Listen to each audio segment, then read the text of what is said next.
72세 이정분 씨가 식탁에 혼자 앉아 있습니다. 오늘 손자 생일이에요. 우리 준호 생일 축하해. 혼잣말로 중얼거렸습니다. 촛불을 보며 잠시 멍하니 앉아 있었어요. 멀리 살고 있는 딸한테서 연락이 올까 기다렸어요.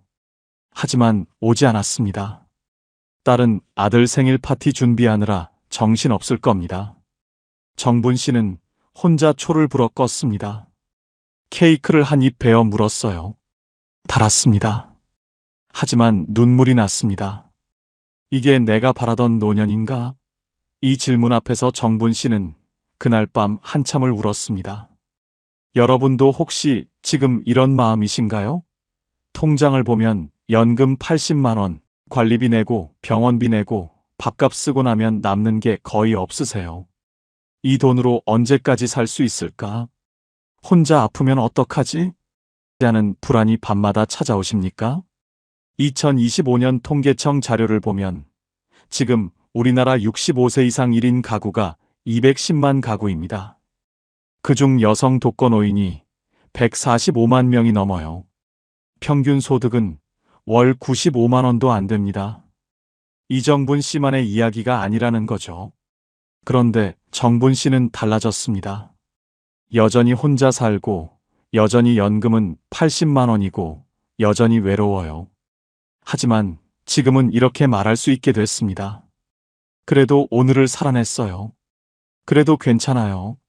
무엇이 정분 씨를 바꿔놓았을까요? 오늘 이 이야기를 끝까지 들으시면 여러분도 답을 얻으실 거예요. 이정분 씨는 서울 변두리의 오래된 아파트에 살고 있습니다. 20평 남짓한 작은 집이에요. 남편과 함께 30년을 살았던 집입니다. 거실, 방 2개, 작은 부엌, 그게 전부예요. 3개월 전까지만 해도 남편과 함께 살았습니다. 45년을 함께한 사람이었어요. 그런데 어느 날 갑자기 남편이 쓰러졌습니다. 심장마비였어요. 아침까지만 해도 멀쩡했는데 오후에 갑자기 쓰러졌습니다. 119를 불렀지만 이미 늦었어요. 병원에 도착했을 때는 이미 숨이 끊어진 후였습니다. 너무 갑작스러웠어요. 마지막 인사도 못했습니다. 여보, 사랑해 한마디도 못했어요. 장례를 치르는 내내 정분 씨는 멍했습니다. 이게 꿈인지 현실인지 구분이 안 됐어요. 자식들이 와서 위로했지만 귀에 들어오지 않았습니다. 장례가 끝나고 모두 떠났습니다. 정분 씨는 혼자 남았어요. 그때부터 지옥 같은 시간이 시작됐습니다. 처음 한 달은 정말 견디기 힘들었어요. 아침에 눈을 뜨면 옆자리가 비어 있었습니다. 45년 동안 아침마다 곁에 있던 사람이 없었어요. 습관적으로 여보 일어나 하고 말을 걸다가 아무도 대답이 없다는 걸 깨닫고 울었습니다. 밥을 하려고 부엌에 가면 2그릇 준비하다가 멈췄어요. 이제 한 그릇이면 충분합니다. 그게 너무 서러웠어요.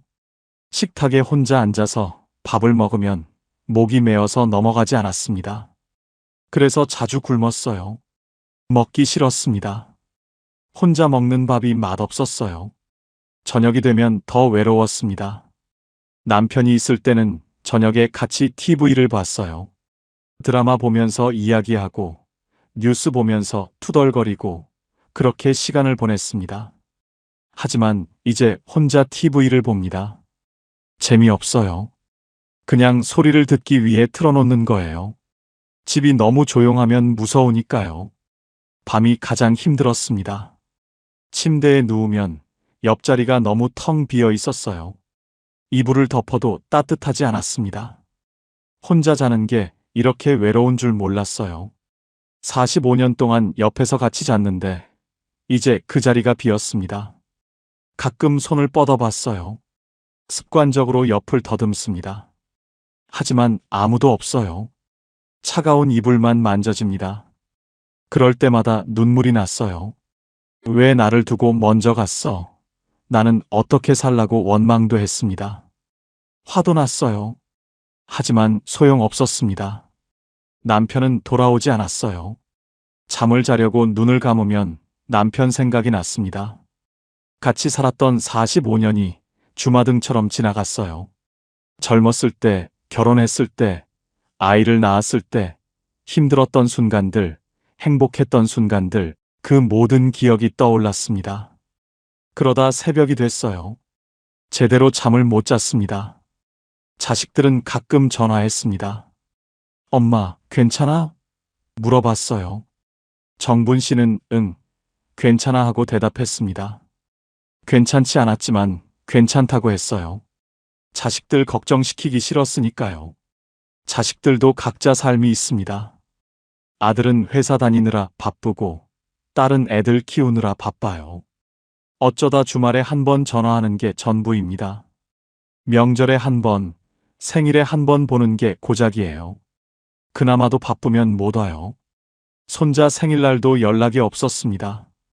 정분 씨는 서운했어요. 하지만 말하지 않았습니다.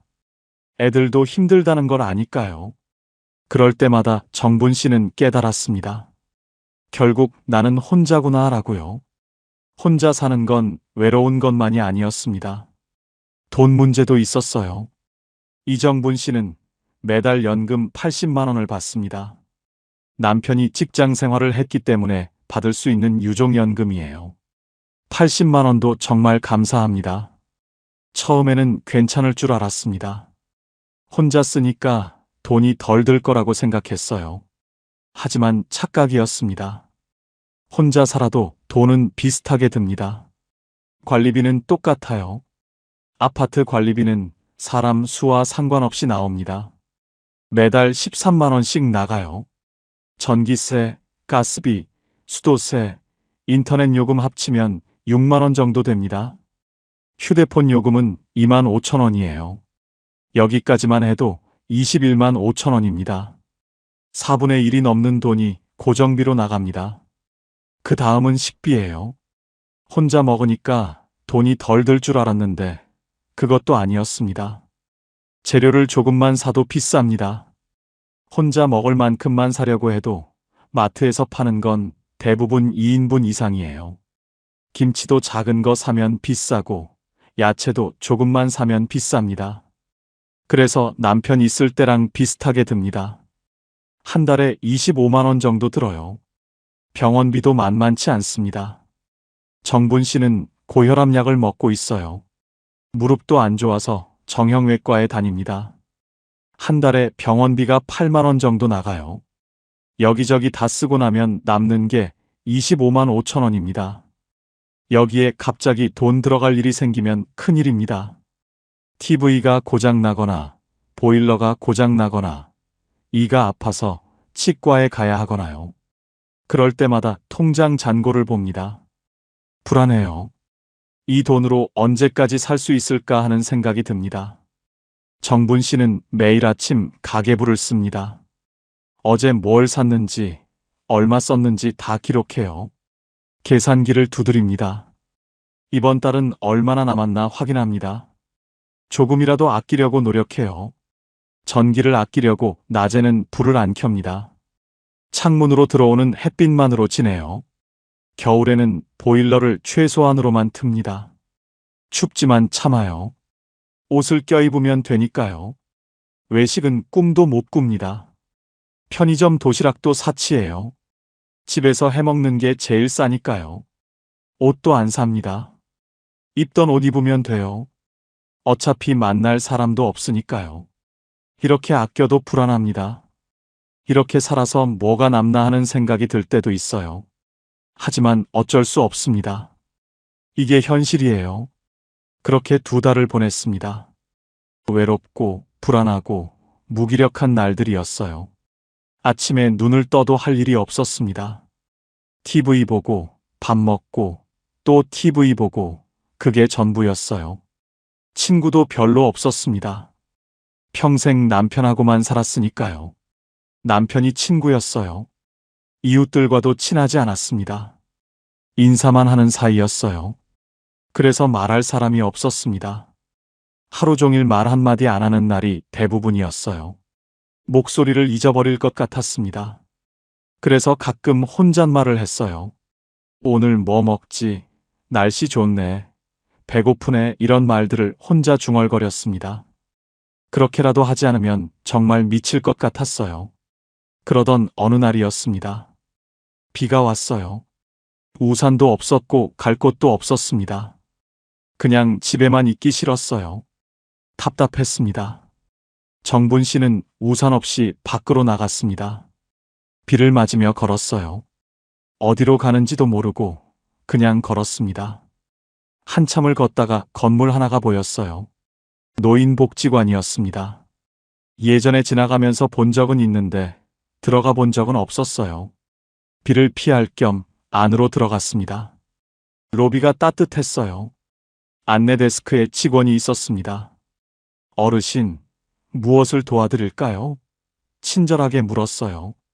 정분 씨는 그냥 비 좀 피하려고요 하고 대답했습니다. 직원이 웃으며 말했어요. 지금 3층에서 특강이 있어요. 노년학 강사님이 오셨는데 들어보시는 것도 좋을 것 같아요. 정분 씨는 별 생각 없이 고개를 끄덕였습니다. 3층 강당으로 올라갔어요. 어르신들이 여럿 앉아 계셨습니다. 정분 씨는 맨 뒷자리에 조용히 앉았습니다. 강사가 앞에서 이야기하고 있었어요. 50대 정도 되어 보이는 여자 강사였습니다. 여러분, 외로우시죠? 강사가 물었습니다. 어르신들이 고개를 끄덕였어요. 정분 씨도 모르게 고개를 끄덕였습니다. 강사가 말했어요. 외로움은 없앨 수 없습니다. 하지만 견딜 수는 있어요. 어떻게요? 구조를 만드는 겁니다. 하루의 구조를요? 정분 씨는 귀를 기울였습니다. 조선시대 실학자 정약용 선생님을 아십니까? 이분은 18년 동안 유배 생활을 하셨어요. 가족과 떨어져서 혼자 지내셨습니다. 그런데 이분이 어떻게 견디셨을까요? 매일 똑같은 일을 하셨어요. 아침에 일어나서 세수하고, 책을 읽고, 글을 쓰고, 산책하고, 저녁에 일기를 썼어요. 매일 똑같이요. 그게 이분을 지켰습니다. 정약용 선생님은 이런 말씀을 하셨어요. 하루를 헛되이 보내지 말라. 이 말씀의 의미는 거창한 일을 하라는 게 아니에요. 오늘 하루를 성실하게 사는 겁니다. 밥 잘 먹고, 산책하고, 사람 만나고, 그것만으로도 하루를 헛되지 않게 보내는 거예요. 정분 씨는 가슴이 뜨거워졌습니다. 강사가 계속 말했어요. 정약용 선생님은 또 이런 말씀을 하셨어요. 사람은 의지할 곳이 많을수록 마음이 불안해진다. 자식한테 기대하면 불안합니다. 자식이 연락 안 하면 서운하고 찾아오지 않으면 섭섭해요. 하지만 기대하지 않으면 어떻게 될까요? 오히려 편해집니다. 연락 오면 고맙고 안 와도 괜찮아요. 그게 자유예요. 정분 씨는 눈물이 났습니다. 그 말이 너무 가슴에 와닿았어요. 강연이 끝났습니다. 어르신들이 일어나서 나갔어요. 정분 씨는 한참 동안 자리에 앉아 있었습니다. 손에는 강연 유인물이 쥐어져 있었어요. 외로움은 없애는 게 아니라 구조를 만드는 겁니다. 그 문장이 적혀 있었습니다. 정분 씨는 그날 집으로 돌아와서 생각했습니다. 나도 하루를 만들어야겠다. 다음 날 아침 정분 씨는 평소보다 일찍 일어났어요. 시계를 봤습니다. 7시였어요. 매일 7시에 일어나자 하고 결심했습니다. 침대에서 일어나 창문을 열었어요. 신선한 공기가 들어왔습니다. 심호흡을 3번 했어요. 천천히 숨을 들이마시고 내쉬었습니다. 그리고 부엌으로 가서 따뜻한 물을 한 잔 마셨습니다. 이게 오늘 첫 번째 일이야 하고 생각했어요. 밥을 했습니다. 혼자 먹을 밥이지만 정성껏 차렸어요. 죽을 끓이고 김치를 담았습니다. 식탁을 깨끗이 닦고 그릇을 예쁘게 놓았어요. 혼자 먹지만 정성껏 차렸습니다. 식탁에 앉아서 천천히 먹었어요. 내가 나를 위해 밥을 해먹는구나 하고 생각하니 조금 뿌듯했습니다. 밥을 다 먹고 설거지를 했어요. 그릇을 닦으면서 생각했습니다. 오늘은 또 뭘 하지? 은행에 가기로 했어요. 통장 정리를 해야 했습니다. 옷을 입고 밖으로 나갔어요. 은행까지 걸어갔습니다. 10분 정도 걸렸어요. 은행에 도착해서 번호표를 뽑았습니다. 기다리다가 순서가 됐어요. 창구로 갔습니다. 젊은 은행원이 앉아 있었어요. 어르신, 무엇을 도와드릴까요? 친절하게 물었습니다. 정분 씨는 통장 정리 좀 하려고요 하고 말했어요. 은행원이 통장을 받아서 확인했습니다. 어르신, 잔액이 얼마 안 남으셨네요. 비상금 통장 하나 만드시는 게 어떠세요? 조금씩이라도 모으시면 마음이 편하실 거예요. 정분 씨는 잠시 생각했습니다. 그럴까요? 네, 한 달에 3만 원씩만 넣으셔도 1년이면 36만 원이에요. 작은 돈이지만 모으시면 마음이 든든하실 거예요. 정분 씨는 고개를 끄덕였어요. 그럼 만들어주세요. 비상금 통장을 만들었습니다. 첫 입금으로 3만 원을 넣었어요. 통장을 받아들고 나오면서 정분 씨는 조금 마음이 가벼워졌습니다. 매달 3만 원씩 모으자 하고 생각했어요. 은행을 나와서 집으로 돌아오는 길에 동네 슈퍼에 들렀습니다. 정분 씨는 이 슈퍼에서 늘 장을 봤어요. 슈퍼 주인은 60대 정도 되어 보이는 아저씨였습니다. 어르신, 어서 오세요. 오늘은 뭐 하세요? 주인이 밝게 인사했어요. 정분 씨는 잠시 멈칫했습니다. 보통은 네 하고 지나쳤는데 오늘은 대답하고 싶었어요. 은행 다녀왔어요. 통장 정리하러요. 아, 그러셨어요? 오늘 날씨 좋죠? 네, 좋네요. 짧은 대화였지만 정분 씨는 마음이 따뜻해졌습니다. 누군가와 말을 나눈다는 게 이렇게 좋은 일인지 몰랐어요. 필요한 것 몇 가지를 샀습니다. 계산하면서 주인이 말했어요.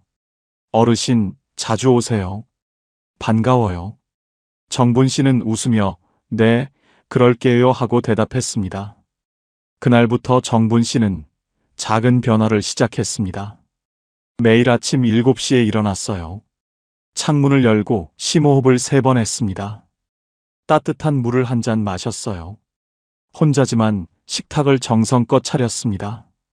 이게 정분 씨의 아침 루틴이 됐어요. 오전에는 밖으로 나갔습니다. 은행 갈 일이 없어도 산책을 나갔어요. 아파트 단지를 천천히 걸었습니다. 나무를 보고, 꽃을 보고, 하늘을 봤어요. 벤치에 앉아서 쉬었습니다. 주변을 둘러봤어요. 다른 어르신들도 산책을 하고 있었습니다. 어떤 분은 혼자 걷고, 어떤 분은 친구와 함께 걷고 있었어요. 정분 씨는 생각했습니다. 나만 혼자인 게 아니구나. 30분 정도 걷다가 집으로 돌아왔어요. 몸이 가벼웠습니다. 기분도 조금 나아진 것 같았어요. 한 달이 지났습니다. 정분 씨는 복지관 안내문을 보고 체조교실에 등록했어요. 일주일에 2번 나가기로 했습니다. 첫날 복지관에 갔을 때 떨렸어요. 모르는 사람들이 많으니까요. 하지만 용기를 냈습니다. 체조교실 문을 열고 들어갔어요. 어르신들이 여럿 계셨습니다. 다들 혼자 오신 것 같았어요. 강사가 앞에서 어서 오세요 하고 반겼습니다. 정분 씨는 구석자리에 자리를 잡았어요. 체조가 시작됐습니다. 간단한 스트레칭이었어요. 팔을 들고 다리를 펴고 허리를 돌리고요. 어렵지 않았습니다. 정분 씨는 따라했어요. 움직이니까 몸이 가벼워졌습니다. 50분 정도 하고 끝났어요. 어르신들이 일어나서 나갔습니다. 정분 씨 옆에 계셨던 할머니가 말을 걸었어요. 처음 오셨어요? 네, 오늘 처음이에요. 저도 한 달 전에 시작했어요. 오니까 좋더라고요. 집에만 있으면 답답하잖아요. 맞아요, 답답해요. 혼자 사세요? 네, 남편이 몇 달 전에 돌아가셨어요. 할머니는 고개를 끄덕였어요. 저도 혼자 살아요. 남편 없은 지 3년 됐어요. 3년이나요? 네, 처음에는 죽을 것 같았는데 지금은 좀 괜찮아요. 익숙해지더라고요. 정분 씨는 그 말에 위로를 받았습니다. 나도 익숙해질 수 있을까요? 물론이죠. 시간이 필요해요. 그리고 이렇게 나오셔야 해요. 집에만 있으면 더 힘들어요. 정분 씨는 고개를 끄덕였습니다. 다음 주에 또 봐요. 할머니가 웃으며 말했어요. 네, 또 봐요. 정분 씨도 웃으며 대답했습니다. 그날부터 정분 씨는 일주일에 2번 복지관에 나갔습니다. 체조를 하고 어르신들과 짧은 대화를 나눴어요. 다들 비슷한 처지였습니다. 남편을 먼저 보낸 분, 자식이 멀리 사는 분, 혼자 사는 분들이었어요. 하지만 다들 밝았습니다. 같이 체조하고 웃고 이야기했어요. 정분 씨도 조금씩 마음을 열었습니다. 자기 이야기를 했어요. 남편을 잃은 이야기, 외로운 이야기요. 다들 공감했습니다. 나도 그랬어요. 저도 그래요 하며 위로했어요. 그게 큰 힘이 됐습니다. 나만 힘든 게 아니라 다들 힘들다는 걸 알게 됐어요. 혼자가 아니라는 걸 느꼈습니다. 복지관 옆에 작은 도서관이 있었습니다. 정분 씨는 체조 끝나고 가끔 들렀어요. 조용했습니다. 책이 많았어요. 정분 씨는 책을 읽기 시작했습니다. 젊었을 때는 책을 별로 안 읽었어요. 바빠서 시간이 없었습니다. 하지만 이제는 시간이 많았어요. 책을 빌려서 집에서 읽었습니다. 처음에는 소설을 빌렸어요. 재미있었습니다. 책 속 이야기에 빠져들면 시간이 빨리 갔어요. 외로움도 잊었습니다. 혼자라는 생각이 안 들었어요. 그 다음에는 수필집을 빌렸습니다. 거기서 좋은 문장을 만났어요. 외로움은 없애는 게 아니라 익숙해지는 것. 정분 씨는 그 문장을 공책에 적었습니다. 가끔 꺼내서 읽었어요. 위로가 됐습니다. 2달이 더 지났습니다. 어느 날 정분 씨는 결심했습니다. 남편 방을 정리해야겠다. 3개월 동안 그대로 두고 있었어요. 옷장에는 남편 옷이 그대로 걸려 있고 책상 위에는 안경이 놓여 있었습니다. 문을 열 때마다 가슴이 아팠어요.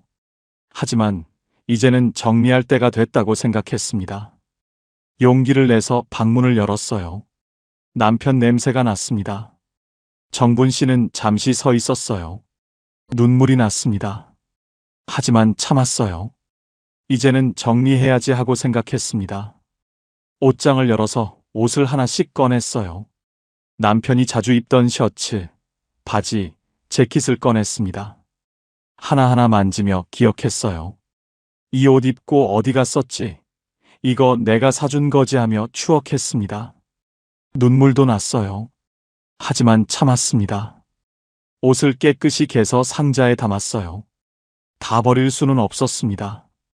몇 벌은 남겨뒀어요. 그 중에 남편이 제일 좋아하던 스웨터가 있었습니다. 회색 스웨터였어요. 정분 씨는 그 스웨터를 꺼내서 입어봤습니다. 큰 사이즈였지만 따뜻했어요. 남편 냄새가 남아있는 것 같았습니다. 이건 입어야겠다 하고 생각했어요. 남편이 곁에 있는 것 같은 기분이 들었습니다. 책상도 정리했어요. 남편이 쓰던 안경, 수첩, 펜을 정리했습니다. 안경은 케이스에 넣어서 서랍에 넣었어요. 수첩은 펼쳐봤습니다. 남편 글씨가 보였어요. 메모가 적혀 있었습니다. 정분 생일 선물, 병원 예약, 전국 알기 같은 일상적인 메모들이었어요. 정분 씨는 그 글씨를 보며 눈물을 흘렸습니다. 하지만 슬픔만은 아니었어요. 남편이 자기를 생각했다는 게, 자기를 위해 이런저런 신경을 썼다는 게 고마웠습니다. 고마워 여보 하고 혼잣말했어요. 수첩은 책장에 꽂아뒀습니다. 가끔 꺼내서 볼 작정이었어요. 방을 다 정리하고 나니 마음이 조금 가벼워졌습니다. 남편을 지운 게 아니라 남편을 정리한 거라고 생각했어요. 이제 남편은 방에 있는 게 아니라 정분 씨 마음속에 있었습니다. 밥 먹는 것도 달라졌습니다. 예전에는 대충 먹었어요. 밥만 먹거나 라면만 끓여 먹거나 그랬습니다. 하지만 이제는 제대로 차려 먹기로 했어요. 혼자 먹어도 정성껏 차리기로 했습니다. 아침에는 죽을 끓였어요. 야채를 넣고 천천히 끓였습니다. 김치도 담았어요. 식탁을 깨끗이 닦고 그릇을 예쁘게 놓았습니다. 혼자 먹지만 정성껏 차렸어요. 그렇게 하니 밥맛이 달랐습니다. 예전보다 맛있었어요. 점심에는 간단하게 먹었습니다. 김치볶음밥이나 계란말이 같은 것을 만들어 먹었어요. 저녁에는 국을 끓였습니다. 된장국, 미역국, 김치찌개를 끓였어요. 하루 한 끼는 제대로 먹기로 했습니다. 그렇게 밥을 챙겨 먹으니 건강해지는 것 같았어요. 몸도 가벼워졌고 기분도 나아졌습니다. 남편이 쓰던 컵으로 커피를 마시기 시작했습니다. 예전에는 그 컵을 못 썼어요. 남편 물건이라서 건드리기가 싫었습니다. 하지만 이제는 썼어요. 그 컵에 커피를 타서 마셨습니다. 처음에는 이상했어요. 남편 컵을 쓰는 게 어색했습니다. 하지만 조금씩 익숙해졌어요. 컵을 손에 들고 있으면 남편이 옆에 있는 것 같았습니다. 여보, 오늘 날씨 좋네 하고 혼잣말했어요. 남편이 대답은 안 했지만 괜찮았습니다. 정분 씨는 남편이 듣고 있다고 믿었어요. 어디선가 보고 있다고 믿었습니다. 그렇게 생각하니 덜 외로웠어요. 커피를 마시며 창밖을 봤습니다. 하늘이 보였어요. 구름이 흘러갔습니다. 나무가 흔들렸어요. 평범한 풍경이었지만 아름다웠습니다. 이렇게 사는 것도 괜찮구나 하고 생각했어요. 돈 문제도 조금씩 나아졌습니다. 여전히 빠듯했지만 불안은 줄었어요. 정분 씨는 절약하는 법을 배웠습니다. 무조건 안 쓰는 게 아니라 현명하게 쓰는 법을 배웠어요. 마트에 갈 때는 꼭 필요한 것만 샀습니다. 할인하는 것을 골라서 샀어요. 유통기한 임박 제품은 더 싸니까 그런 것을 샀습니다. 어차피 바로 먹을 거니까 상관없었어요. 야채는 시장에서 샀습니다. 마트보다 싸니까요. 한 달에 한 번은 반찬을 많이 만들어서 냉동실에 얼려뒀어요. 그러면 매일 요리하지 않아도 됐습니다. 전기도 아꼈어요. 낮에는 불을 안 켰습니다. 밤에도 필요한 곳만 켰어요. 보일러도 꼭 필요한 시간만 틀었습니다. 그렇게 아끼니 한 달에 4만 원 정도 절약됐어요. 크지 않은 돈이지만 정분 씨에게는 큰 돈이었습니다. 그 돈을 비상금 통장에 넣었어요. 매달 3만 원씩 넣기로 했던 건데 4만 원을 넣을 수 있게 됐습니다. 작지만 뿌듯해하고 생각했어요. 저녁마다 정분 씨는 감사일기를 쓰기 시작했습니다. 공책을 꺼내서 오늘 감사한 일 3가지를 적었어요. 아주 작은 것도 괜찮았습니다. 오늘 햇살이 따뜻했다. 슈퍼 주인이 웃어줬다. 체조하며 웃었다 이런 것들을 적었어요. 처음에는 쓸 게 없을 것 같았는데 막상 쓰다 보니 감사한 게 많았습니다. 그런 작은 것들을 하나씩 세다 보면 정분 씨는 알게 됐어요. 정분 씨에게 없는 것보다 있는 것이 더 많다는 것을요. 정분 씨가 잃은 것보다 가진 것이 더 크다는 것을요. 감사일기를 쓰고 나면 마음이 편안해졌습니다. 하루를 잘 마무리한 것 같았어요. 어느 날 복지관에서 노래교실 안내문을 봤습니다. 정분 씨는 등록했어요. 일주일에 한 번 나가기로 했습니다. 첫날 노래교실에 갔을 때 떨렸습니다. 노래를 잘 못하니까요. 하지만 가보니 다들 비슷했어요. 잘하는 사람도 없고 못하는 사람도 없었습니다. 그냥 즐기면 되는 거였어요. 선생님이 앞에서 반주를 하고 어르신들이 따라 불렀습니다. 아리랑 봄날은 간다. 사랑의 찬가 같은 노래를 불렀어요. 정분 씨도 따라 불렀습니다. 목소리를 내는 게 이렇게 좋은지 몰랐어요. 노래를 부르니까 답답했던 가슴이 뚫리는 것 같았습니다. 1시간 동안 노래를 부르고 끝났어요. 정분 씨는 기분이 좋았습니다. 다음 주에 또 와야지 하고 생각했어요. 그렇게 6개월이 지났습니다. 이정분 씨는 여전히 혼자 살고 있습니다. 자식들은 여전히 바빠요. 연금은 여전히 80만 원입니다. 외롭고 빠듯하고 불안합니다. 하지만 예전과는 다릅니다. 이제는 혼자 사는 법을 알았어요. 외로움과 함께 사는 법을 배웠습니다. 정분 씨는 깨달았어요. 외로움은 없앨 수 없다는 것을요. 혼자 사는 한 외로움은 계속됩니다. 하지만 그게 전부는 아니에요. 외로움 속에서도 작은 기쁨을 찾을 수 있습니다. 아침 햇살, 따뜻한 밥, 산책길에 핀 꽃, 친구와 나눈 짧은 대화, 체조하며 웃은 시간, 노래 부르며 느낀 즐거움, 이런 작은 것들이 하루를 채웁니다. 독일의 철학자 쇼펜하우어는 이런 말을 했습니다. 인생의 행복은 우리가 가진 것이 아니라 우리가 어떻게 느끼느냐에 달려 있다. 정말 그래요. 가진 게 많아도 불행할 수 있고, 가진 게 적어도 행복할 수 있습니다. 중요한 건 내가 지금 이 순간을 어떻게 느끼느냐는 거예요. 노후는 버티는 시간이 아니라 하루를 채우는 시간입니다. 거창한 계획이 필요한 게 아니라 오늘 하루를 어떻게 살지 생각하는 거예요. 오늘 밥은 뭘 먹을지, 오늘 누구를 만날지, 오늘 뭘 할지, 그런 작은 선택들이 모여서 하루가 되고, 한 달이 되고, 1년이 됩니다. 정분 씨는 더 이상 자식에게 기대하지 않습니다. 자식들이 자주 전화하기를 바라지 않아요. 자주 찾아오기를 기대하지 않습니다. 자식들도 각자 삶이 있다는 걸 이해했어요. 바쁘면 바쁜 대로, 시간이 있으면 있는 대로 연락하는 거예요. 어쩌다 전화가 오면 고마워하고, 안 와도 서운해하지 않습니다. 대신 스스로를 돌봅니다. 내가 나를 챙겨요. 밥을 잘 먹고, 산책을 하고, 사람을 만나고, 책을 읽고, 체조를 하고, 노래를 부릅니다. 내가 나를 위해 사는 거예요. 남을 위해서가 아니라 나를 위해서요. 그렇게 사니 조금 떳떳해졌습니다. 나는 나를 잘 돌보고 있어 하는 자신감이 생겼어요. 정분 씨는 이제 아침에 눈을 뜨면 감사합니다. 오늘도 눈을 떴구나 하고 감사해요. 건강하게 일어났다는 게, 걸을 수 있다는 게, 밥을 먹을 수 있다는 게 감사합니다. 당연한 게 하나도 없어요. 언젠가는 이 모든 걸 못하는 날이 올 겁니다. 하지만 오늘은 할 수 있어요. 그래서 감사합니다. 하루하루가 선물입니다. 매일 아침이 새로운 기회예요. 오늘을 어떻게 살지 내가 선택할 수 있습니다. 그게 자유예요. 혼자 산다는 건 외롭지만 동시에 자유롭습니다. 누구 눈치 안 보고 내 마음대로 살 수 있어요. 먹고 싶은 거 먹고, 하고 싶은 거 하고, 쉬고 싶으면 쉽니다.